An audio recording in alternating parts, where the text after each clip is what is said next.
Hello everyone, I'm Rick Jenkins and I'm the publisher at GSA Business Report, and we are the publication that serves high-level business executives in the Upstate of South Carolina. We're also folding up under an umbrella of business publications called SCBIZ. Now, most of you know who we are, but for those of you who may not, in the Low Country, we're the Charleston Regional Business Journal. In the Midlands, we're Columbia Regional Business Report. And again, in the Upstate, GSA Business, GSA standing for Greenville, Spartanburg, Anderson. We'll be sending this video out to all of our readers and our viewers throughout the state of South Carolina. It'll also be archived on our YouTube pages. So after you watch it, forward it on to a friend or a colleague. Over the last month or so, our statewide news team has been reporting all too often using the descriptor coping with COVID. Everybody understands what that is, and it includes a term that we're all becoming far too familiar with, and that is the coronavirus. And today, our reporting will continue in the form of this video and this conversation that I'm getting ready to have with our special guest, Dr. Matt Bitner. Doc, welcome. Thanks for having me. I appreciate you being here. Dr. Bitner is the chair of the Department of Emergency Medicine at Prisma Health Upstate. And Doctor, I believe that basically means that you oversee the medical physicians in the emergency rooms at 7 upstate hospitals. Is that right? That's correct. And before we get into that, I want to talk just for a couple minutes about Prisma Health and about you for a second. Prisma Health was formed in 2017 through a merger of two very large health organizations already. One of them was Palmetto Health in the Midlands, and the other Greenville Health System in the Upstate. They formed the largest not-for-profit health organization in South Carolina that services 1.2 million patients a year. And Doc, unfortunately, it's going to be more than that this year. And they do so out of 18 hospitals throughout South Carolina, again, 7 in the Upstate. And Dr. Bitner, I want to make sure I got this right. You went to med school at the University of Miami. You got your residency at Emory University in Atlanta. And you got a master's in medical education at the University of Cincinnati. Correct. And now you're in the great state of South Carolina. You've been here 5 years. That's correct. You told me earlier when we were talking that you have lived in 18 different states. That's true. Rank South Carolina. Number one. Number one. I'm proud that I made it my home. Yeah, yeah. Where were you right before you came here? North Carolina. Okay, all right. I'm glad you're in South Carolina too. I'll tell you what, I want to start today's conversation. Let me say this first. I cannot imagine how busy you are right now. It amazes me every night when I'm watching the news or reading the papers and I see what's going on with our medical staff and our doctors and nurses. I can't imagine the amount of work you're doing. So the fact that you found some time to be with us is really appreciated. I know our readers will appreciate it. But I want to start with something that we reported on yesterday. Came out yesterday about 1:30, and it was reported by Molly Hulsey in the Upstate. And I'm just going to read the first paragraph here, and I want your comments.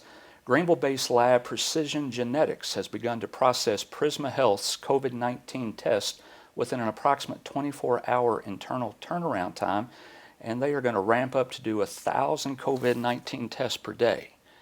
Now, I'm not an expert, but that sounds pretty impressive and sounds like a pretty big deal. It is a big deal. The availability of rapid testing allows us not only to provide patients with information about whether or not they have the disease, but it also allows us to de-escalate the personal protective equipment we have to use in a rapid fashion to preserve it. Doctor, the last information that I saw, and today is April 9th, by the way, the last information that I saw was this morning, earlier today, around 10 a.m., and it said so far in the state of South Carolina there have been 2,600 reported cases, approximately, and 63 deaths. Is that the information that you have, or is that up to date as far as you know? Yeah, I mean, that sounds in line with what numbers look like. Realize it's a constantly evolving situation, and most data sources are reporting on a 1 to 3 hour interval. So it could have changed even from the time you got those numbers. That's right. Do you know how many of those 2,600 cases you all have worked within your all's 1,800 hospitals within Prisma Health System, or the 7 hospitals that you control? I don't know the total numbers. I can tell you that Prisma Health across the Upstate and the Midlands will have an average census of 80 to 85 active COVID patients at any given time. Now, when you say active, how many of them are in the actual hospital? Those are in the hospital. Those are in the hospital. Do you have enough ventilators? We do have enough ventilators right now. Yeah. Most predictive analytics show that South Carolina has yet to reach the peak prevalence of disease, meaning more is to come.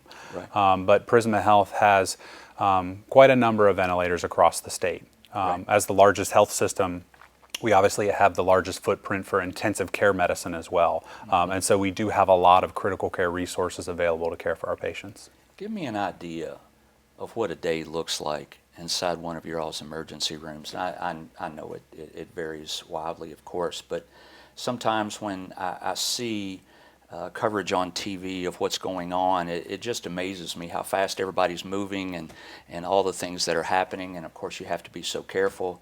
Tell me what that looks like. Well, make no mistake, emergency medicine is a fast-paced specialty in medicine. But we were busy before coronavirus. As one of the largest health systems in the state, your chances of receiving care in a Prisma Health emergency department if you needed emergency services was about 1 out of 2 ED visits in the state. So we're busy to begin with. We have seen a slight lull in some of our volumes appropriately through social distancing and Governor McMaster's orders. People are staying home. And so we've seen some of our volumes drop. But it obviously is a challenging work environment. We're also blessed by the population density in South Carolina compared to states like New York and New Orleans, which your readers might see on television. And so we've been able to, at least to date, it appears, slow the spread of transmission in South Carolina. Have you had any medical personnel that have gotten the virus? We have had some personnel who have tested positive for the virus. What's uncertain is how they obtained it or contracted the illness. That's right. Can you tell me how many? Can't. Okay, I understand. And when that happens, of course, they have been around many people. Correct. They've been around doctors, they've been around nurses, they've been around patients. So what goes through your mind when you find out that someone has gotten the virus, and what happens at that point? Well, I think the reality is as we reach a point where there is uncertainty about widespread ongoing community transmission, the nurse, the doctor, the patient care technician is equally as likely to have gotten the virus from caring for a patient as they were from the gas handle or the cashier at the grocery store. And so we maintain vigilance around what we determine or call universal precautions when caring for all patients, because whether or not you have COVID or not, we wouldn't want to transmit between those who are infected and those who aren't. So your nurses and your doctors, when they're walking around emergency rooms today, what are they wearing? I mean, of course, I know they have scrubs on and they have masks, but how much more protected are they now than 3 months ago if we had taken a look in that emergency room? So we have a PPE team, personal protective equipment team, that actually meets daily because this is not only about how fast we're consuming our resources, but to make sure that we're getting resources in the hand of our frontline providers when they need them. It can vary depending on what the patient's presenting complaint and or their signs or symptoms are. The reality is people are still having heart attacks and strokes and wrecking their cars, and we have to care for those people as quickly and easily as we did before. Right. So when a patient presents to an emergency department and has signs or symptoms concerning for COVID, and we designate them as a PUI, a person under investigation, then there are enhanced precautions that frontline medical providers take to protect themselves. That could include a full body gown, facial mask, eye protection, and a variety of masks, whether that be a surgical mask or a respirator mask. You might have heard of it as an N95. Yes. How often do you get updates? That's got to happen a lot, right? I probably have gotten updates while I've been sitting here talking with you. But in early March, Prisma Health stood up our hospital incident management team. So we have a structure that follows an incident command system or incident command structure. And we have routine calls at a minimum of twice a day. In fact, one's going on right now while I'm here meeting with you. Well, I appreciate you being here. How often are you in the hospitals themselves or in the emergency rooms? I mean, you've got 7 hospitals. Where's your day spent? I'm in the hospital every day. Yeah. I think today was my 31st day straight in the hospital. Really? And I'm still a practicing physician. I was caring for patients all weekend and Tuesday, forget what day of the week it is. Yeah, 31 days in a row. Correct. Is that pretty typical of what the doctors and nurses are doing these days? I think all frontline providers are experiencing increased workload, whether it be people who are working extra shifts because of the patient volumes, or whether it be because they're in a leadership position that requires constant vigilance around our response to this virus. You know, we understand the impact that the coronavirus has had on our daily lives, on the economy. We see it every single day on the news. We read about it. We watch it. How do you feel that this coronavirus, this pandemic, is going to affect the healthcare industry long term? There's got to be some leftover issues once this all settles out. Well, I think not all bad has to come from a pandemic, and how we reimagine how we deliver care to our patients, I think is a real positive that will come from this. You and I, when we were talking earlier, touched a little bit on telehealth and the use of technology, and isolation and quarantine has necessitated that we accelerate how fast we incorporate that into our practice. Well, let's talk about that a minute, because South Carolina is quite a rural state, and so there's a lot of concern. I've heard a lot of concern of people who might not live very close to a hospital, or a hospital that is of any significant size, let's put it that way. What do you tell those folks and to make them feel a little safer? Well, we have a pretty big footprint as a health system. I think at one point, the population in South Carolina, everybody was within a 40-mile radius of one of our facilities. However, having said that, you only have to be close enough to a phone to access a Prisma Health provider.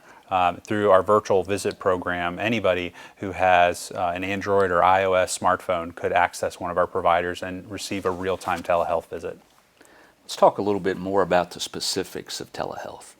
And basically, it is using technology for long-distance healthcare, video conferencing and that type of thing.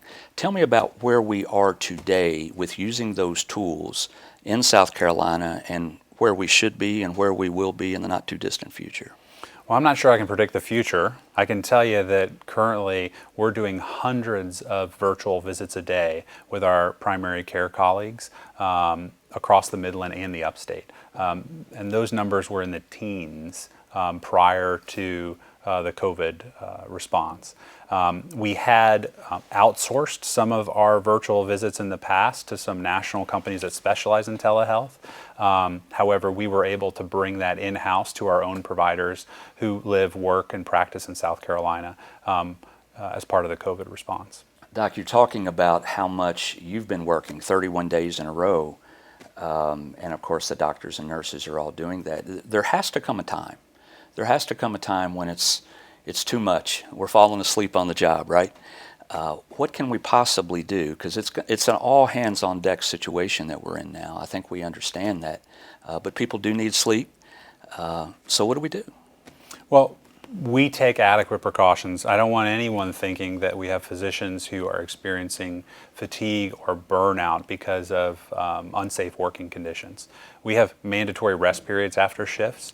And I think what you're trying to drive at a little bit more is how do we maintain our overall staff wellness in times of increased demands.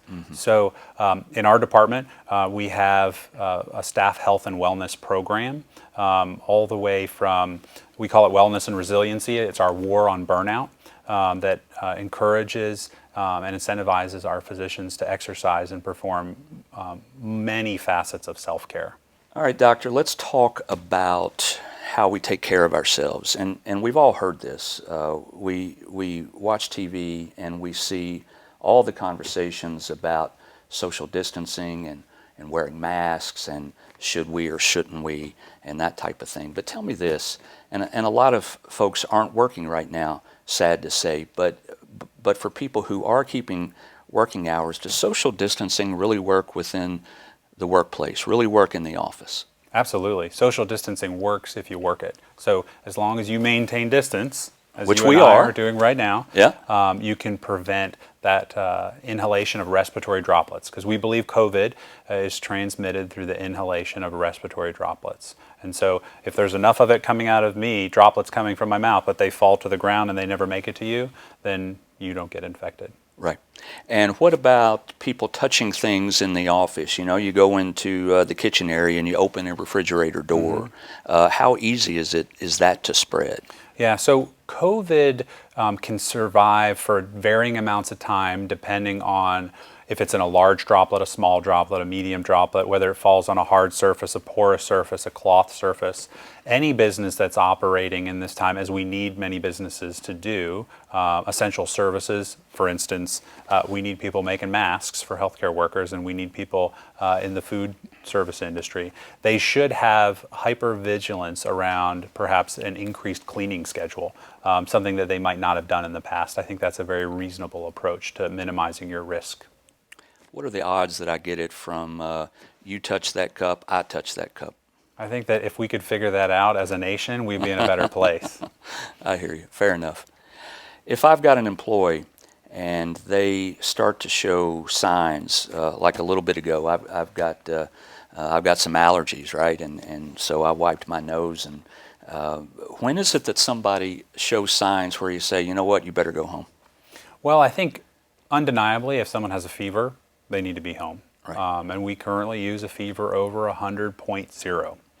If they have shortness of breath or cough, that's the case definition we look at. And in fact, we look at that for our employees as they enter the building. So every employee that comes into a Prisma Health facility has their temperature taken and is screened on their travel history, if they've been to a hot spot, or if they're exhibiting any symptoms. And so I think asking about fever, shortness of breath, and cough is a very reasonable approach. Some of this is common sense. If you're an adult and you've had allergies your whole life and you're experiencing the wonderful pine bloom that we're seeing across the state, you know what your allergies feel like. And if it feels different, it's probably different. Right. You mentioned traveling. Let's say I've got an employee and I need him or her to travel to Columbia for some reason. When they come back, what should I do? Anything? Well, I think you should do what you should do when you work locally. You should social distance, wash your hands, cover your mouth if you're coughing, and try to minimize your exposure. Though travel in and of itself, if you're not traveling to a designated hotspot or an area of increased prevalence of the disease, shouldn't necessarily be of concern.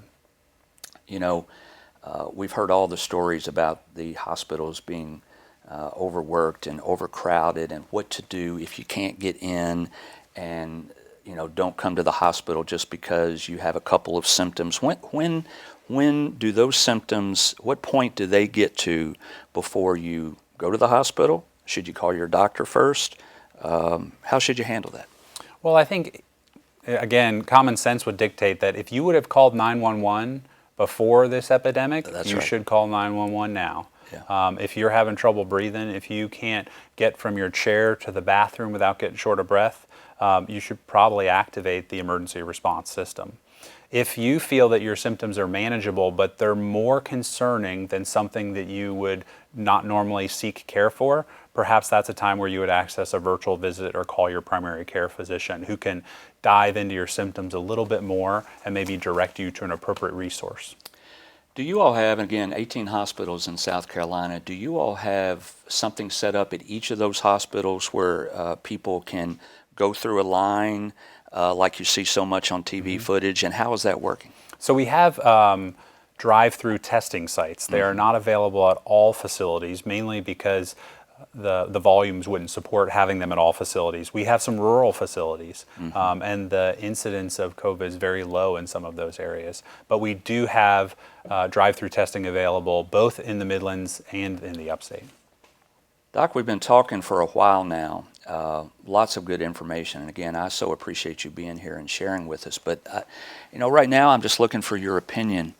How long are we going to be fighting this? They talk about the peak coming in the next few weeks, depending, of course, on where you're located.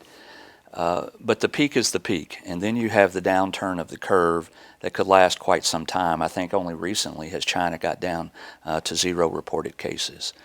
How long is it going to take us?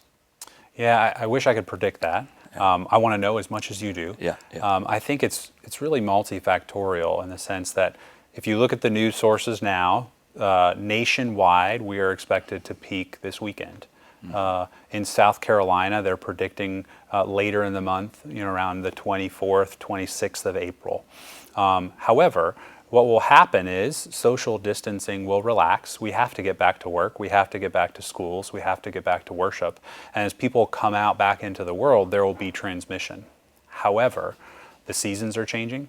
The number of people who have gotten the disease and have recovered and have some form of immunity will have changed. And so the population will have changed. I think COVID is going to be around for quite a while. However, I don't think it's going to be with the intensity that we're experiencing right now, because we have an entirely naive population to the disease. It's a new and novel virus. And so if you look to the Spanish flu, that circulated for quite a while. It had some seasonal circulation from the northern to the southern hemisphere. It had circulation that varied based on the percent of the population that had contracted and then recovered from the disease.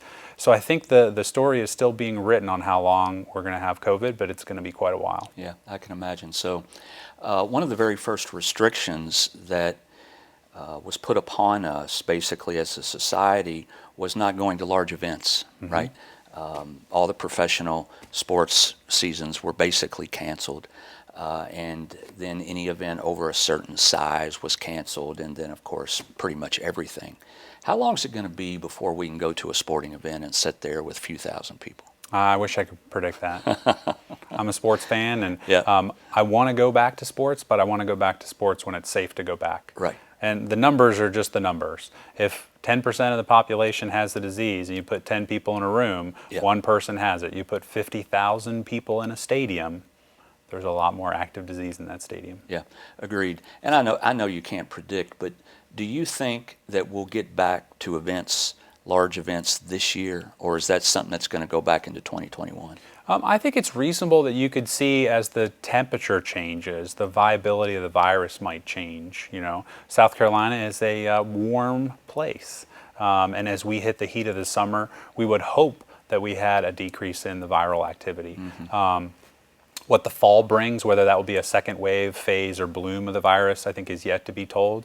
I don't think it's unreasonable to think that there could be fall and winter sports, but I don't think it's unreasonable to say that those won't occur. I think you could really go either way. Right. We talked about social distancing, but one of the other things that a lot of folks talk about, and some people do it and some don't, is wear masks. I went to Lowe's this past weekend. They opened up at 6 a.m. I had to get a few things. I thought, I'm going to go at 6 o'clock.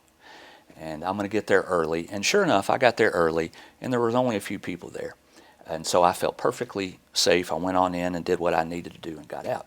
Next day, there were a few other things that I needed. I forgot. It didn't open until 8. I get there at 8 o'clock, and there's a line of about 50 people, 6 feet apart, right? So that stretches about a football field, but everybody was 6 feet apart, and about half the people had on masks, and about half didn't. Should they all have masks on? How much of a difference does it make? What do you recommend? Well, I think in an ideal world where supplies were plentiful and we lived in a land of milk and honey, everybody wearing a mask would be a completely appropriate measure.